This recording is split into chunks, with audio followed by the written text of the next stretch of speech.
Welcome back, everyone, to our second portion of On Cue. Rich Quinones here from our wonderful friends over at Play It Again Sports.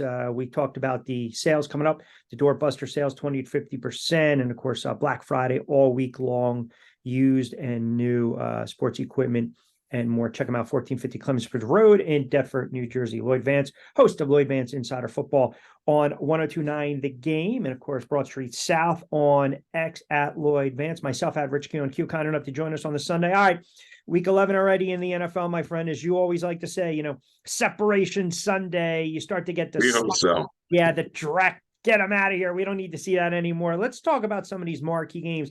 You mentioned in the earlier segment when we were talking about the quarterbacking play, no Deshaun Watson right now for Cleveland. This is a big game against Pittsburgh. Both teams come in 6-3.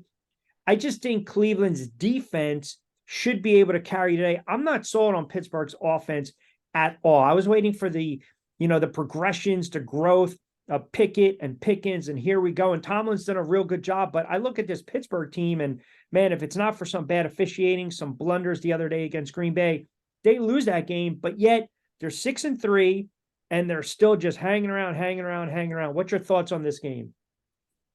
It's going to be interesting, Q, because two defensively built teams, and you're right.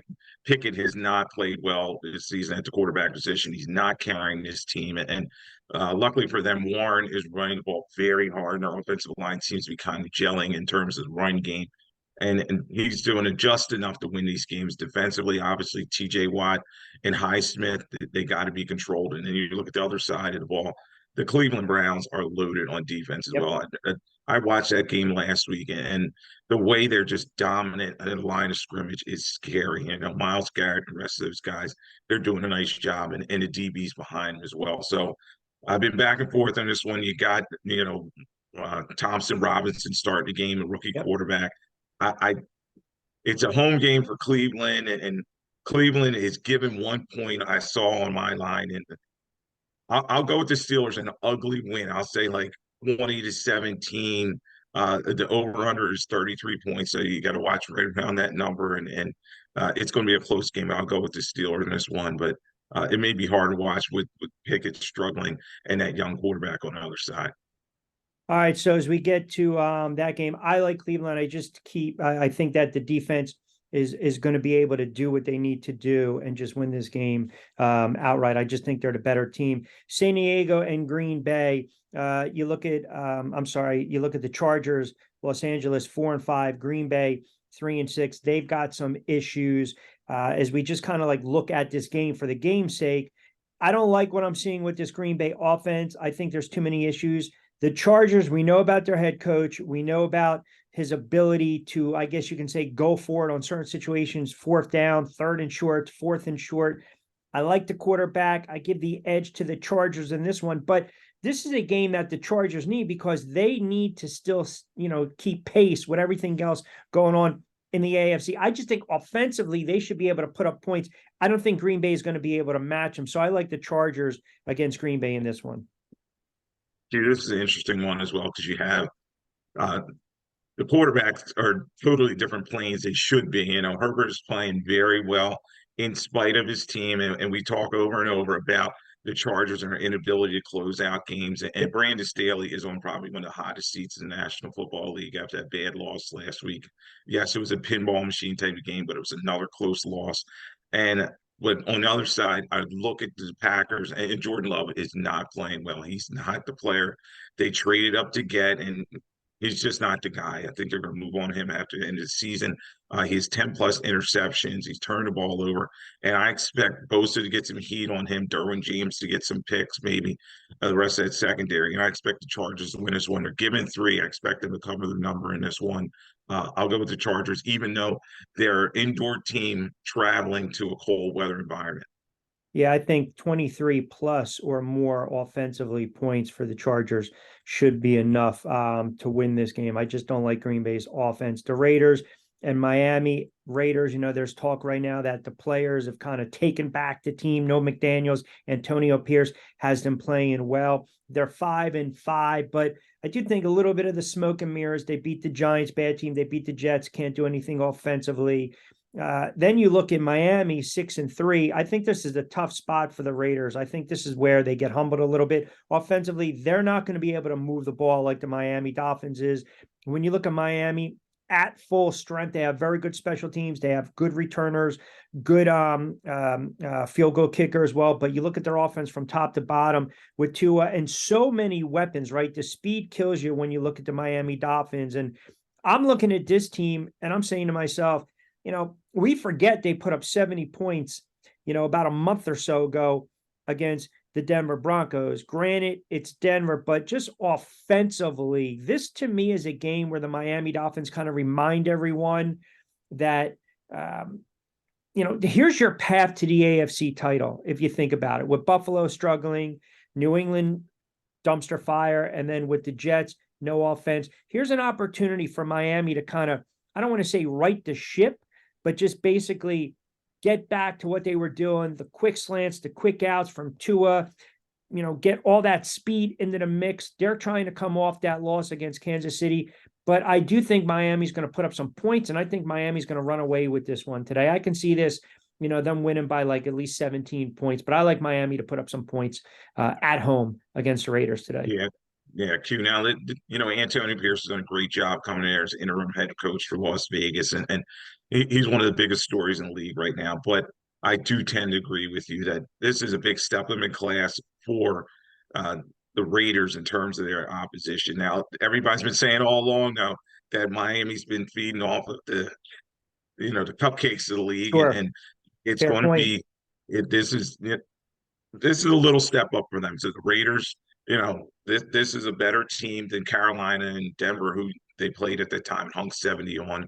I don't think they'll score that many points on the Raiders. I think, Max Crosby does a great job in terms of pass rush, and there's some other unknown guys on that defense that do a good job. But it's going to be tough to contain the explosiveness in Miami. They're coming off a bye. They're at home. They're 13 and a half point favorites. That's what I have it as. And I would tend to say, you know what, take the Raiders and those points, but I think they're going to hit the over in terms of the points. They're going to it's probably a back and forth game, but that's a lot of points for Miami to give. But I expect Tua and Tyreek Hill, who's almost on pace for 2,000 yards, to have a big game out there.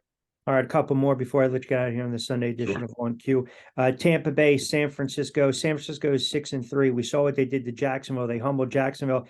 Tampa Bay, if you look at Baker Mayfield, they haven't played poorly. I think people are saying this could be a trip-up game for San Francisco, like we saw a couple weeks ago against Cleveland. Cleveland has a much better and defined defense than Tampa Bay. Tampa Bay, again, I don't know.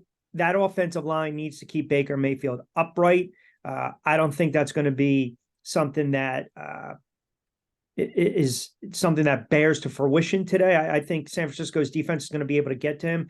We know about McCaffrey. We know about Debo. They have so many weapons across the board. And as soon as Purdy just plays within himself, he's a really good top 15, some argue top 10 quarterback in the league. But I think defense rules the day. I like San Francisco in this one. And I actually think San Francisco is going to keep Tampa Bay's offense in check. Yeah, and we've seen Tampa Bay.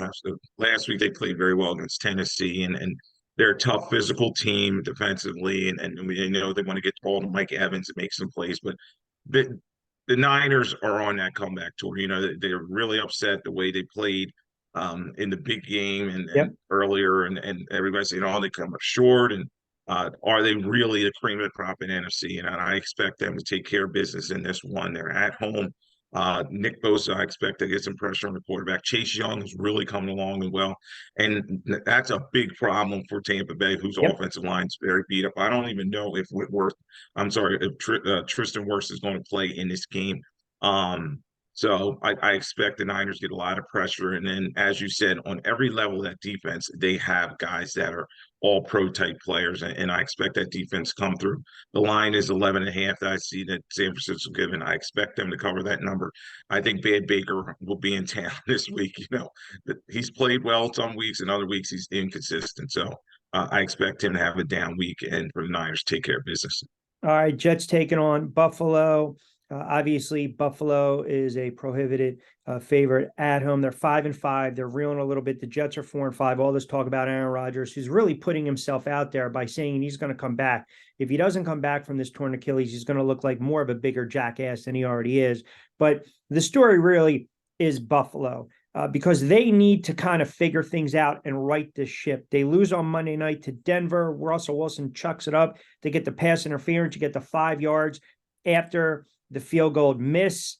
They redeem themselves, do the Denver Broncos. And what does Buffalo do? They turn around the next day on Tuesday. They fire Dorsey. Brady's now the OC. This is a team that needs to stop the bleeding. They've dropped 2 straight, 3 of 4. I think the Jets are that get right spot for them. And either way, the Jets can basically end Buffalo's postseason aspirations, and Buffalo can just shut up and silent all the goofy Jet fans that think Rodgers is coming back and this team's going to make the playoffs. So huge game, 425 national game, CBS. I love it. I'll be glued to the tube in that one. But I do believe that because the Jets can't move the ball, Zach Wilson has struggled so much, and Robert Saleh's just reluctance to bench him. It's going to continue to bite this team in the rear. I like the Bills in this one at home. It's going to be interesting, Q, because you got 2 coaches fighting for their lives out there. You know, Salah's on a hot seat.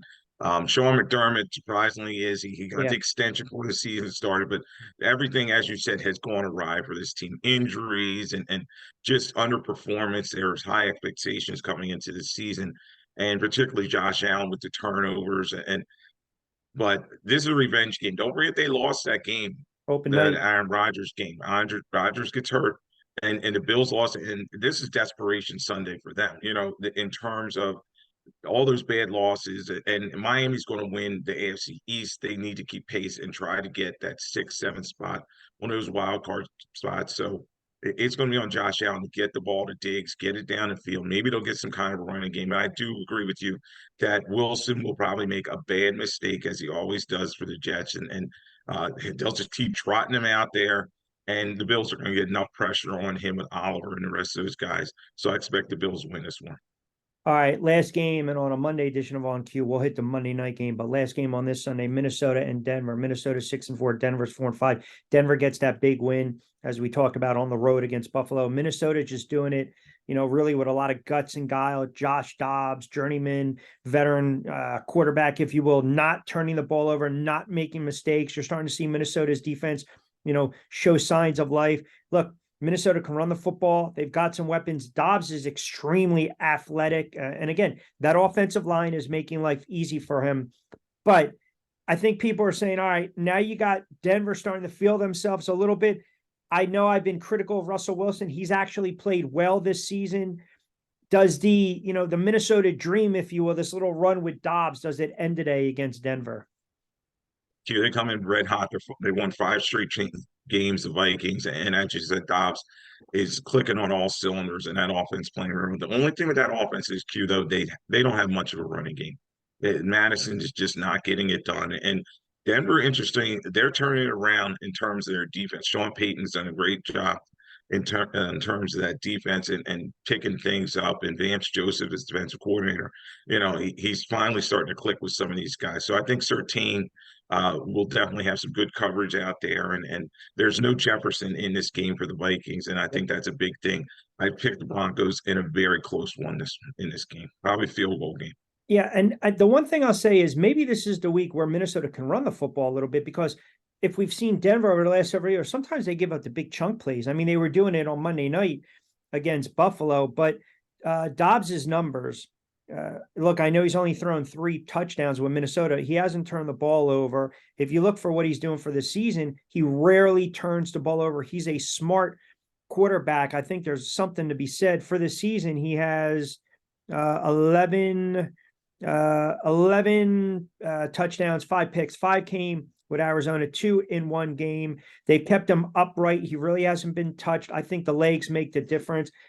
I actually like Minnesota in this one. All right. Tomorrow we'll do the Monday night game. Before I let you get out of here again, Lloyd Vance, host of Lloyd Vance's Insider Football, at Lloyd Vance on X. Where can everyone tune in on 102.9 The Game? And of course, Broad Street South. What time's the show? Sure. We're going to do a special Tuesday one this week. It'll be Nice. Tuesday, 8 p.m. Eastern, because we want everybody to watch that game, the Eagles versus Kansas City, which we know we're going to talk about, and game of the week, and we're going to go heavy talking about that game. So it'll be Tuesday night, 8 p.m., 1029 the game, and a Broad Street South Network. All right, perfect. Monday, we'll do an early edition of On Cue. We'll recap and we'll bang out that Monday night. We'll dive deep into Kansas City and the Philadelphia Eagles rematch of the Super Bowl. See if that holds any water or weight. All right, my friend, enjoy your Sunday slate of games. Appreciate you jumping on board. All right, Q, thanks for having me on.